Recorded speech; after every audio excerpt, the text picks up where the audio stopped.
Hi folks, Canadian Prepper here, back again with a daily dose of doom and gloom for which there is no short supply. I regret to inform you, we are going to war, and we're most certainly going to lose. We're going to lose. Some people say that's a defeatist mindset. They say it's pessimistic. I'm telling you right now, for all you American exceptionalists, Canadian exceptionalists, Western exceptionalists out there who think that you're just special, you're not. You're not special. You actually have to work for things. That entitled mindset got us into this problem in the first place. Okay, you can sing as many patriotic jingles as you want and think you're going to rise to the occasion and that your individuality is going to carry you through and allow you to defeat the collectivist Chinese hordes when the time comes, but it's not going to happen. We're finished. We're done. We're more dumbed down than we've ever been before. You might as well just flush this whole thing down the toilet. I'm sorry to be so pessimistic, but sometimes you have these moments of clarity. And this is it. This is a Walmart that is being looted right now. One of the many Walmarts being looted around the country as we speak. And I find this to be very, very tragic, but it's also poetic foreshadowing in a way. Because when we do go to war with the Chinese, which we ultimately will as we approach the economic death cross, in which, Thucydides' trap, as they call it, where the rising superpower must come into conflict with the existing one, all of those shipping containers that stock the Walmarts, it's going to be no more. So all we're really doing here is we're just getting the jump on things. We're softening the blow. We're looting the stores before the stores go out of business anyways. And I've always said that the Walmarts, someday they're going to be ghost towns. That's why they build them so cheap. You notice that? If Walmarts were really going to be there forever, do you think they would build them so cheap? No. There's a reason. And I knew that before I was ever a prepper. I looked at these buildings and I'm like, why are they building these buildings to only last 10, 20 years? It's because eventually they're going to be gone. And they're going to be ghost towns in the Mad Max Western hellscape that awaits. But that's it. I mean, you look around, guys. The people who are violent in our society, they're getting more violent. The people who are dumb are getting just dumber and dumber and dumber by the day, it seems. The people who are trifling are getting more trifling. The Karens, we're entering the era of super Karens, postmodern Karens, postmodern Karens, popomo. And, there was a time when you could turn on YouTube, you'd watch the odd public freakout. In fact, you could count the public freakouts on your hand. You could go up to somebody at work and be like, did you guys see that video of that guy doing that stupid shit out there? And it'd be like, oh yeah, I seen that. Now, it's just endless conveyor belt of people doing dumb shit. The drugs nowadays are getting people to do things that are so bizarre. You wonder how the hell, it's worse than Idiocracy. It's worse than the movie Idiocracy. It's unbelievable. And Idiocracy takes place 300 years from now.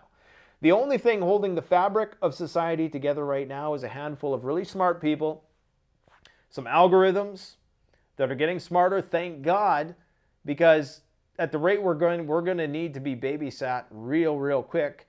Maybe some long-standing rules, protocols that dullards can follow, just enough to kind of get through the day. But asides that, it's over. We're finished. And they don't have this mind-numbing trash in China. They don't allow TikTok in China. You know what? Last night, for the first time since I made that TikTok video, I checked in on TikTok. I wanted to see what was going on. And I accidentally jumped into the live stream. So you have, there's live videos. So if you go and you watch one person's live video, every video you scroll from that point forward is going to be live.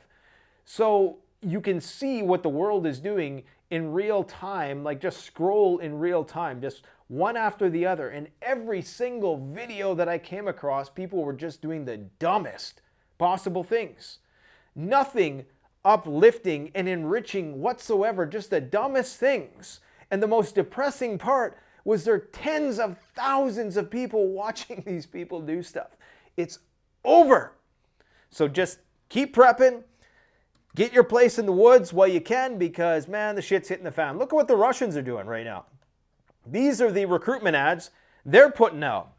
They're trying to play on people's masculinity. You could never do an ad here like this anymore. And this is why, we're finished. We're done. This is their Be a Man recruitment campaign, right?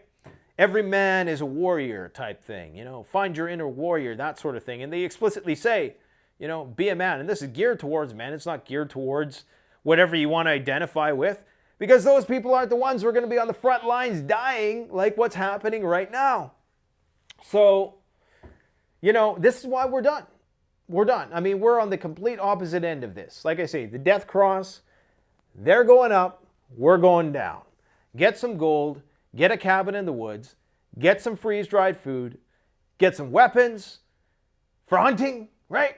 Please don't shoot. Whatever you do, don't eat a fish from a national park, because then the government is going to find you and send you to jail. That's what happened to a YouTuber on here. I'm going to talk about that in just a minute. This, the dumbest shit is happening right now.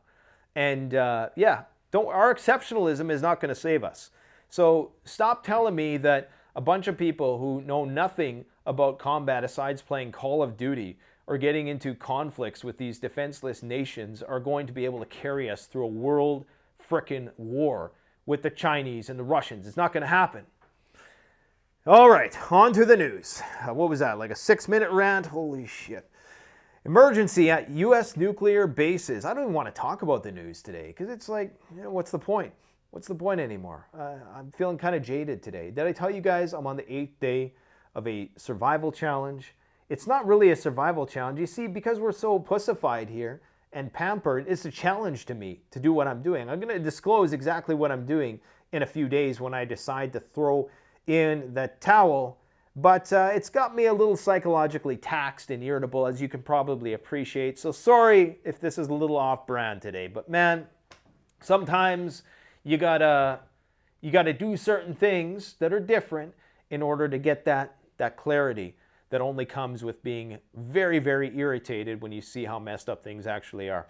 Anyways, the hybrid war is here. Russia is sussing out undersea cables. They're mapping offshore infrastructure to target, because they know, and this is what a lot of people aren't talking about, is the fact that we've been pushing Russia's red lines. We've been pushing them and saying, come on, push the nuclear button. Just push it. Push it. You're not going to push it, right?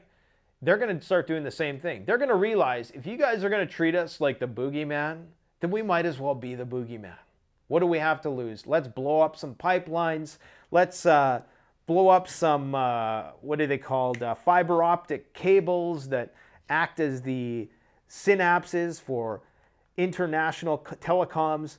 Let's blow up some natural gas pipelines, some oil pipelines. Let's just blow it all to smithereens, because we know that you guys, we're going to call your bluff. We know that you don't want to get nuked into oblivion. So we're going to see your Nord Stream and we're going to raise you a little bit. We're going to up the ante. That's exactly what they're going to do. Because why wouldn't you? If you're already the boogeyman, I mean, think about it. You're already considered a terrorist state by the European Union. Your leader has an arrest warrant out from the International Criminal Court. You might as well be the bad guy, you know? Everybody loves the bad guy. Point fingers, whatever he said. Anyways, I don't know if I'm going to be able to make it through this video, guys. It's a weird day. U.S. troops on the ground in Taiwan. 200 trainers on the ground. 200 U.S. troops are currently in Taiwan training the Taiwanese how to fight the Chinese. And we're still talking about strategic ambiguity. In the same breath, talking about sending $19 billion worth of weapons to the Taiwanese. They're saying that there's going to be no resupply and that they need to load the Taiwanese with as much weapons as they possibly can right now. Do you see how this is going to end? The TikTok thing, that's a Trojan horse. That's what it is. So for all you people who are like saying things like, yeah, but if they ban TikTok, they're going to ban this. And of course they are. That's the government. That's what they do. That doesn't mean that it's a good thing. That algorithm is evil, man. I'm telling you right now, there's a reason why it's illegal. Okay, understand, it is illegal in China to not only play video games for more than 3 hours a week. Pornography is illegal, as far as I know. It's also illegal to use TikTok, and the content that they put on there is heavily regulated. So they're doing this to dumb us down. It's obvious. And as much as I don't agree with a lot of the politicians, and I think they get things wrong, they are right about TikTok being a weapon. So I'm going to keep campaigning against it, even though I do well on TikTok. I got 150,000 subs in the span of a few months, okay? Some of our videos really blew up on there, wildly out of control, but I can see it for what it is, and I can see exactly what it is doing, and it is the most depressing thing. If you want to watch a movie that shows exactly what's happening today, go and watch the movie, and this is probably, you know, the 10th time that I've mentioned this documentary. It's called We Live in Public. At the turn of the second millennium, 2000, the year 2000, a guy did a documentary where he put everybody into a bunker. He did this little social experiment. He put them all into bunkers, right? And they could party, and the only exception was there was cameras everywhere, and everybody had to watch each other. And they were all like in this prison, but they were all free, and everybody eventually just went nuts, and they had to shut down the experiment, and it just turned into this debaucherous romp of people with no sense of identity and just mental health issues, and it was just nasty. And it's what we're seeing right now. Go watch We Live in Public.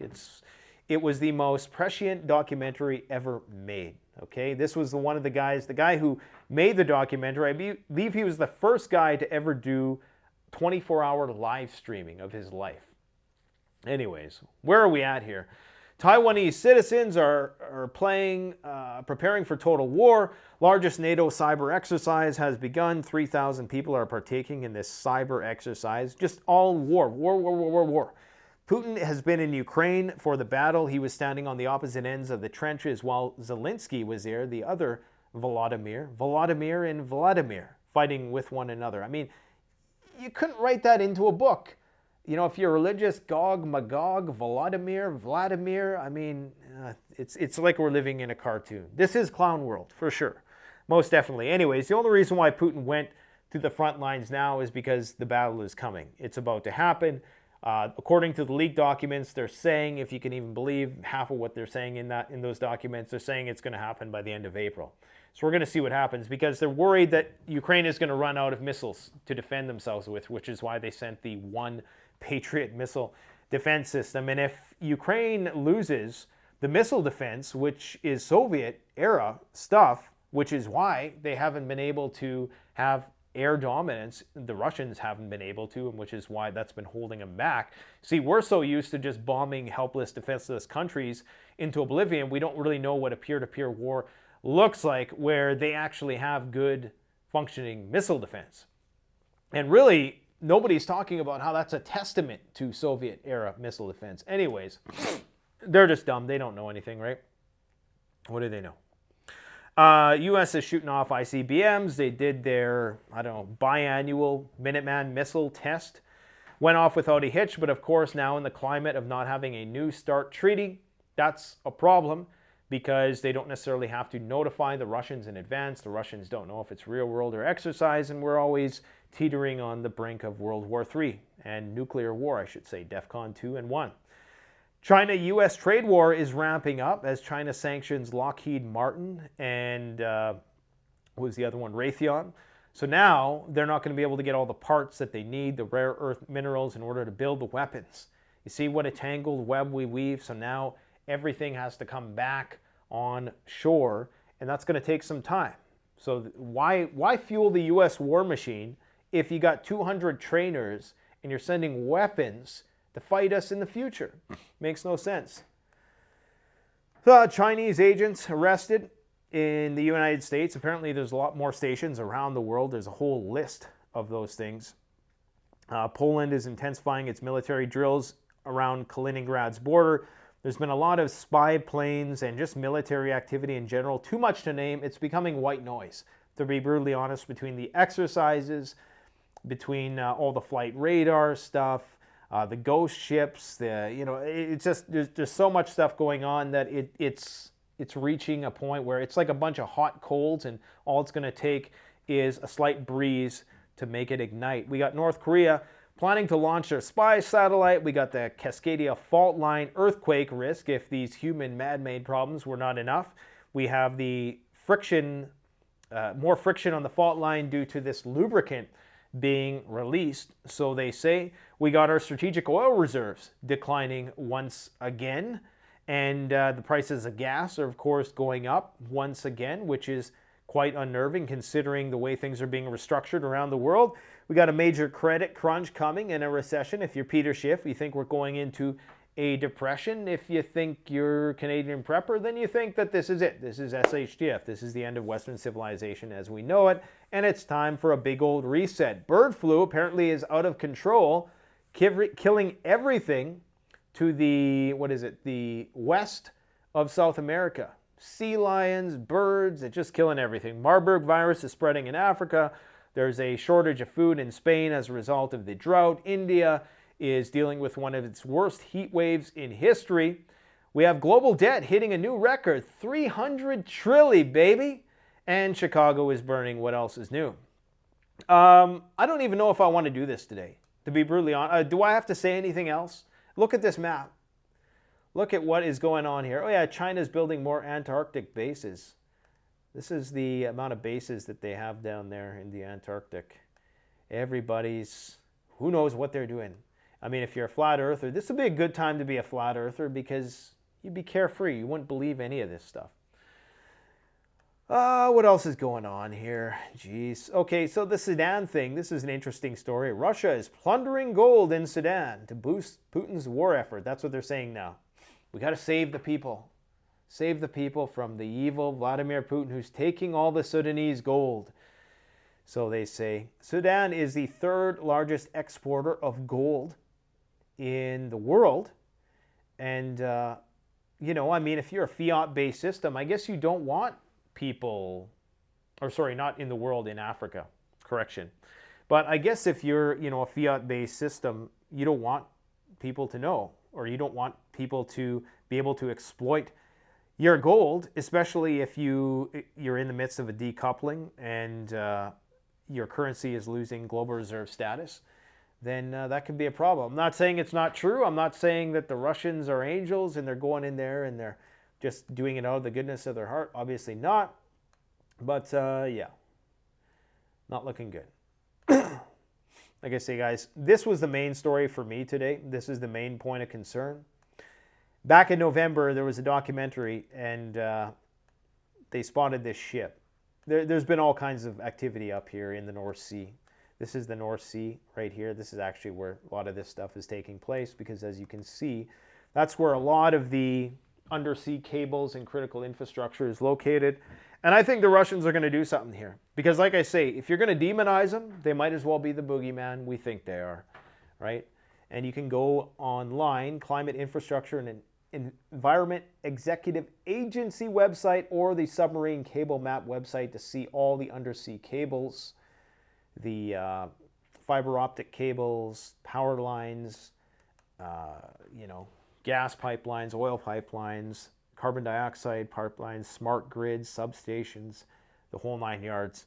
It's all under there, and they're going to start blowing it up. Now, they're not just going to do anything because you got to make it count, right? But there's some of these that are probably main veins that if they took out, it would likely have a massive impact. And because 95% of global telecoms traverses these underwater fiber optic cables, that's going to be a problem. So this is what you would see in the run-up. So I'm starting to believe now that we could see a full-scale hybrid war where we see cyber attacks, where we see these plausible deniability attacks on critical infrastructure in these offshore international water type settings. We're going to see a lot of that stuff in the run-up, and people are going to say, well, where's the nukes? Where's the nukes? I think it's going to be a big game of chicken. That's what it's going to be. And right now, we've been pushing Russia's red lines. They're going to push back. I really do think that they're going to push back, because what we're seeing now is that Russia is developing the capabilities to work at depths that NATO considered irrelevant or uneconomic. Well, okay, unless you're Seymour Hersh and you believe other things. Russia's flotilla of quasi-military vessels, quasi-military, that's an interesting term, includes specialist survey and support ships for manned submersibles and advanced bathyscaphes. Somebody's gonna, there, you got me, smarty pants. You can correct me on that one. That can descend even lower to even lower depths. One, the Boris Petrov scientific research ship was tracked in the vicinity of the Shetland Isles cables when they were cut. Speaking of cut cables, you remember those cut cables in and around Taiwan? Apparently they blamed a Chinese fishing ship. Was that just the Chinese sending a message? Because indeed, the Taiwanese have their own share of cables, undersea cables. I don't have the actual map there, the ones that were cut, but you can see it's pretty busy over here too. And it would not take much to cut Taiwan off. I mean, you look, there's like a few down here, you know, some key like nodal points there. You sever that, and most of Taiwan's communication with the outside world that isn't satellite based or, you know, long range radio based is null and void. And they already did that last year. In fact, there's been, I think, 12 occurrences so far of cut cables in and around Taiwan. So it's definitely a problem. What else do we got here?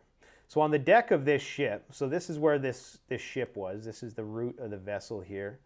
And it's made its way all around. They're saying that it was mapping out what's going on underneath. And of course you would.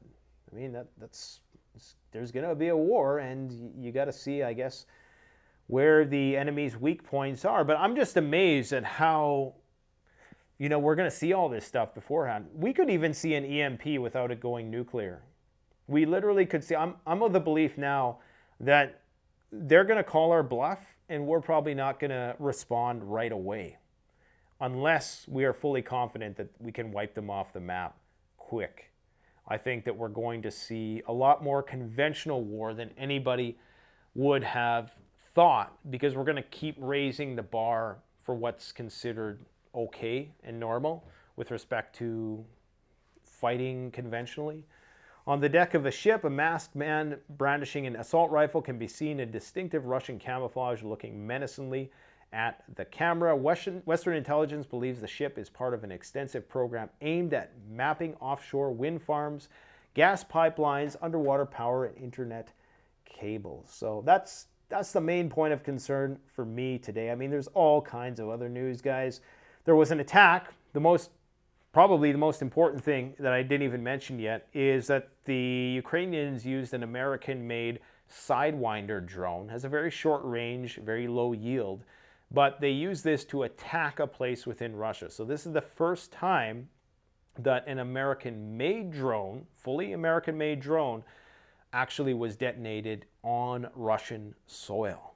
Okay, there was a time when we thought any bullet that flew over Russian soil would trigger, you know, a nuclear response or would be an immediate escalation. We've seen them, the Ukrainians, use drones on the Russian nuclear triad at Engels Air Base without any, you know, immediate response. Anyways, there was one later on, but didn't come in the form that a lot of people thought.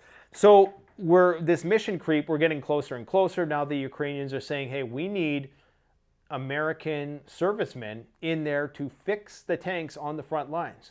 Because when they have a damaged unit, they got to send it all the way back to Poland. That's a long way. It's a long way from the front lines to Poland. We're talking about, I don't even know what. Do I have I don't think I have the measuring tool on here. Anyways, thousands, hundreds of miles, we'll say, okay?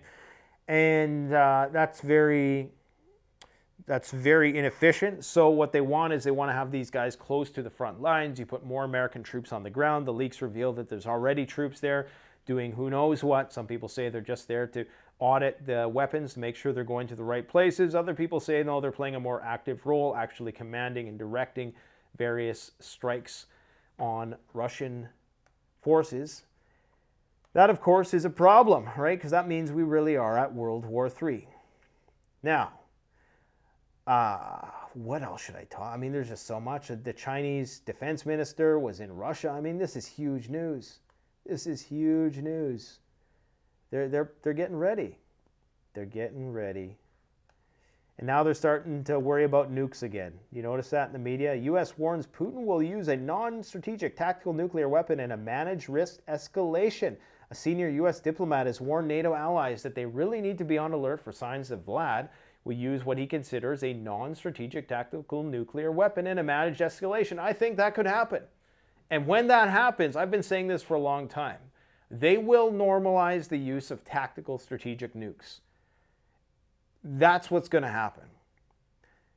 First, we're going to normalize hybrid warfare, attacks on critical infrastructure on these offshore wind farms or whatever it is they're talking about. And then they're going to drop a tactical nuke. And then maybe we drop a tactical nuke. It's possible. Maybe not on Russia, but somewhere on the battlefield in Bakhmut, somewhere like that. And it's gonna be like that. And we may be able to find a way to normalize low-yield tactical nukes on the battlefield without it going strategic. Anything is possible at this point in time. Anything is possible. I mean, when you got stuff like this, delusional images like this, you got these Ukrainian guys posing in front of, this Russian architecture here, as if to say we're going to take over. I mean, what do you think is going to happen? Right now, you're basically saying that, the leader of their country is a terrorist war criminal, and this is a country who has the most nuclear weapons in the world. You really think that they're going to let these guys take them over? They're not. Come on. Smarten up. I want to share a message that I got with you guys from somebody who I've been speaking with about this matter for some time, okay? And you can tell me what you think about this theory. I challenged them on it a little bit. So I'm going to be doing a little bit of reading here. This is not going to be very coherent because, first world survival challenge. Here we go. This is on the topic of how the war is going to end or not end. Others think this will end with some negotiated settlement. That ain't going to happen. And I should preface this by saying that this person has been very, very accurate and incredibly informed and intelligent on this topic, okay? Which is scary. Russia wants Ukraine integrated into the CSTO like Belarus is. That's kind of like their version of NATO, like Russia's version of NATO. They need a military district in western Ukraine with 250,000 Russian troops, 2,000 tanks, air bases with MiG-31s with Kinzhals, Zircon, and Iskander missiles, a naval base in Odessa protected by Bastion anti-ship missiles, the whole 9 yards. They won't stop until they get all that. Then Putin will call the White House and say, those Aegis A-shore installations you put in Poland and Romania, those are like anti-ballistic missile systems, which are supposed to counter the Russians' nuclear weapons. Well, we just countered them, Putin will say, and I hope you don't like it. So you know what you're going to do about it? Send Poland in, feel free. So this is when either the United States is going to capitulate once they take Odessa, because Russia, the Russian government, in fact, has explicitly stated that their aim is to take back Odessa, which, as far as I know, I could be wrong about this, don't shoot the messenger, that I think Odessa is predominantly Russian-speaking, but I could be wrong. Anyways, yes, then I asked him, I said, okay, well, what about this? Does this work in your theory? Hypersonic weapons can kind of neutralize this Aegis system anyways, theoretically. So why would they even need to do this thing you're talking about? He says, yes, but obviously only in a Russian first strike. They're almost useless if one assumes that Tomahawks can get past this S-400, S-500, and S-550-80 systems either, but there's still a threat that Russia wants gone. So, yeah, I don't know if those Tomahawks are going to get through there. They might. I guess it depends on how layered it is and whether or not the Russians are anticipating it there and they got the radar in that direction. Anyways, Russia wants all of NATO rolled back to the 1997 borders, but failing that, establishing a new borderlands to Poland, Romania, and the Baltic states is the next best alternative. Russia is already moving to bolster defenses against Finland joining NATO and in Belarus, so clearly Ukraine has to be included in the new defensive line. Anyways, I'm not going to read the whole thing, but that's the gist of it. His whole thing is that it's all about countering NATO, and they're going to go as far as they have to do to build this buffer zone, this borderlands that they see appropriate and fit to satisfy their national security. Let's move across the pond here. Did you guys know that the global debt is off the charts? Look at that. That's a tall building. We've come a long way since 1970. Oh boy. Wow. And now people are running out. I found this fascinating. This is estimates on median household income. And this is another reason why we're going to lose the war. What do you notice about the people who have the highest median household income? They're all Asian. Indian, Taiwanese, Filipino, Pakistani, Sri Lankan, Chinese, Japanese, Indonesian, Korean, Thai, Nepalese, Vietnamese, Laotian, Cambodian, Bangladeshi, all in literally the top 20 or whatever it is, median household income. That's insane. These people want to work. They want to grind. Where the hell are we? And I got this information off of the PBD podcast, Valuetainment. That was one of his better videos, I must say. And it's true, you know, what do we want here? We want a spoon in our mouth. We want a 4-day work week. These people want to work. They want to grind. In fact, if I had my way, man, I'm not even going to say it, but, you know, these people work so incredibly hard. They're so incredibly gracious. I go to Tim Hortons in the morning. They're smiling. I know they're making minimum wage, but they're happy. You know, they're just happy to be working. And I mean, and then you look at how miserable everybody else is. This is what exceptionalism has done to our society. It will have a cost, ultimately. People think, yeah, we're going to rise to the occasion. We got better technology, blah, blah, blah, blah, until you don't, right? You better hope that ChatGPT is ahead of the Chinese. You better hope that Google's got something up their sleeve, because if they don't, we are screwed. Look at that work ethic. 140,000 median household income for the average Indian person. Like, we're not even on the map down here, man. Where's my Nigerian, European brothers and sisters? We ain't even on the map. 67. Oh, I'm cutting my head's in the way. Sorry, guys. 67,000 median household income is the lowest of the Asian, or just of everybody. So we're not even on the map. The Asians are dominating. Incredible work ethic. Yeah, strategic oil reserve is getting drained once again, and the price of gas is going up, so get used to it. Going to have an expert on that topic on in the coming weeks ahead. As for these military bases going into lockdown, that was kind of weird. Offutt Air Force Base, which is the central hub of United States Strategic Command, where they command and control all of the nuclear weapons, went into lockdown. And apparently they were saying that, well, they didn't say what it was. It sounded like gunshots. And now, just today, another base, what was it called? Quantico, which is just south of Washington, they went into lockdown because they're saying it was a car that backfired or something like that. It makes you wonder, are these exercises? You know, is this real world? Is this exercise? What is this? Anyways, who knows anymore? You have the secret Chinese police stuff. That's another step. You know, just another step in the escalatory ladder. And apparently there's a lot more of those around the world. Avian flu decimates wildlife on South America's Pacific coast. And they're going into winter now, I guess. So I'm not sure if that means it's going to be worse or better then. Cascadia subduction zone. This was a hot topic this week. I don't know if this is really something we have to worry about in the immediate future. I don't talk a lot about geological events, volcanoes, earthquakes, because it kind of really gets into things that you really can't predict at all, at least with these human things. You know, humans are stupid enough that we can kind of predict what we're going to do, but you can't really predict what nature is going to do in a geological sense, where you're talking about things that happen once every, you know, millions of years. But they're saying that loss of fluid from the offshore megathrust interface through these strike-up faults is important because it lowers fluid pressure and it causes more friction between the plates. So if I move this here out of the way, actually let's just delete that map. I believe this is the fault line here, I presume. These lines in the ground under the sea. Yeah, so those things don't lubricate enough and they move, and yeah. Anyways, I'm not a seismologist or a geologist, so I should probably just get back in my lane. This was funny. You know, Justin Trudeau has a new YouTube channel, and So it's no surprise that this Bill C-11 was passed right around the same time that he creates a new YouTube channel that I think is the most ratioed channel on YouTube.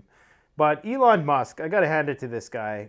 As much as I think that, you know, there's some things that he does that are questionable, this was absolutely hilarious when he said that the CBC, he changed their thing to a 69% government funded media. And that was up like, I think, millions, 20 million times or something like that. That's awesome. That made me smile. That made me genuinely smile that the CBC is bailing from Twitter. I'm sure they're going to put in some law where he can't do that. This kind of upset me a little bit, you know, just in light of everything else going on in the world and how wasteful we are in other respects, how wasteful our government is when it comes to conflicts, when it comes to dealing with various global emergencies, and how inefficient we are and how wasteful, and how if you have enough money, you can waste a certain amount, but if you don't, you can't. Now, granted, I'm not encouraging anybody to do anything illegal, but I think it's Greg Ovens, a YouTuber, I think he's been fined $6,000 or he's got a warrant out for his arrest or whatever because he ate a fish in the wilderness. He ate a fish which was considered, I don't even know if it was an endangered species, but he was in a national park. It wasn't fishing season. I don't know what it was. But to me, you know, people are going to say, well, he's setting a bad example for, okay. Nobody is going to watch one of these guys go and do what they do unless you're already an outdoor wilderness person. The reason why people watch the bushcraft channels is because the bushcraft guys do all the work for them and they can vicariously live through those people. I don't think there's a whole lot of bushcrafters who actually watch other bushcrafters' channels. There might be, but you know, I personally can't watch it because I've spent enough time in the bush. It's not really that interesting to me. But yeah, I think this is just the government trifling. This is Hunger Games is what it is. That's exactly what this is, Hunger Games, where you can't, you know, hunt on the king's land and blah, blah, blah. He ate a fish, okay? You know, give him a slap on the wrist and whatever. We're doing so many things in this world which are monumentally worse on such a grand scale that this is clown world right here. This is clown world as its finest. An arrest warrant because he ate a fish in a national park. Again, I'm not condoning it. I'm just saying it's stupid in light of everything else that's going on. I know you got to obey all the laws and blah, blah, blah, but still, man, I mean, come on. Like, this is just getting ridiculous. Florida apologizes for waking up state with a 4:45 a.m. alert. Yeah, I'd be upset too. I bet you it was a road rage of a day for a lot of people. I'd like to see, you know, what the environment was like in Miami this morning when people were woken up at 4:45 a.m. Probably not that good. I'm sure there was a lot of pissed off people on the interstate. Anyways, guys, that's about all I got for you today. Let me know what you think about that in the comments section below. And, oh yeah, the credit crunch. I forgot to mention that. The data suggests that a credit crunch has started. $1 trillion in deposits have been withdrawn from the banks. What that means is the banks don't have as much money to lend. The banks don't have as much money to lend. Spending goes down. The recession goes down. Recession goes up. Depression goes up. Anyways, guys, you take care and check out the video we did yesterday with the soulless soil scientist. Okay? It was a pretty fun video where she educates me on how to can food. You know, everybody's like, why don't you do more prepping videos? And it's like, we do them. You just don't watch them. They get no views. People aren't interested in learning how to actually do stuff anymore. They just want to be, you know, startled and told about how bad things are. And yes, it's bad and that's important and there's a function to that. But at the same time, you got to do the work. Always do the work. So that's all I'm going to say. Take care, guys. Canadian Prepper out.